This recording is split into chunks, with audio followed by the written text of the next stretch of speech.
सौतेलन बनी सहेली। राधा और कविता एक ही मोहल्ले में पली बढ़ी थी। बचपन से ही दोनों बहुत अच्छी सहेलियां थीं। वे साथ खेलती, साथ पढ़ाई करती और हर खुशी दुख बांटती थी।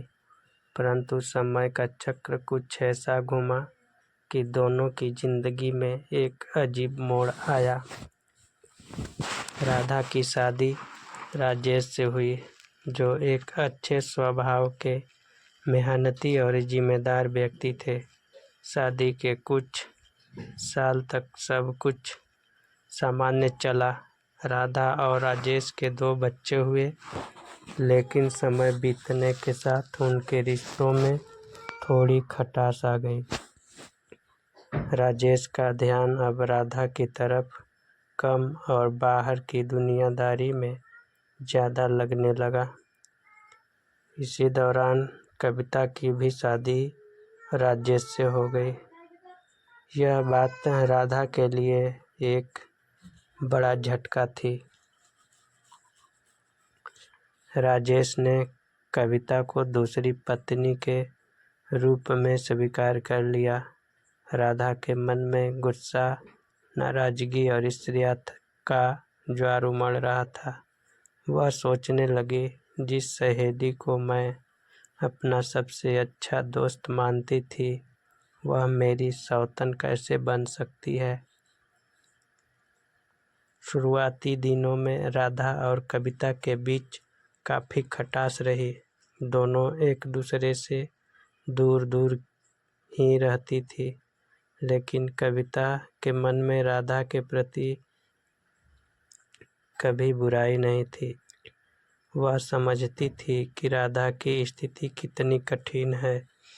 कविता ने धीरे धीरे अपने व्यवहार और विनम्रता से राधा का दिल जीतना शुरू किया।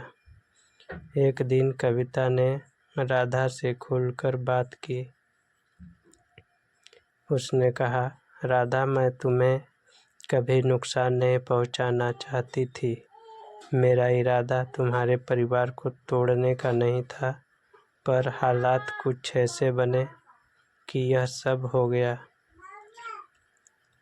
राधा ने पहली बार कविता की सच्चाई और उसकी भावना को समझा। दोनों की आंखों में आंसू थे, लेकिन मन का भार हल्का हो गया। धीरे धीरे दोनों ने अपनी कड़वाहट को भुलाकर फिर से दोस्ती की राह पकड़ ली। उन्होंने मिलकर घर की जिम्मेदारियों को बांटा और बच्चों की परवरिश में एक दूसरे की मदद की। समाज के लिए उनकी स्थिति चाहे कैसी भी रही हो, लेकिन उनके दिलों में अब कोई दूसरी नहीं थी।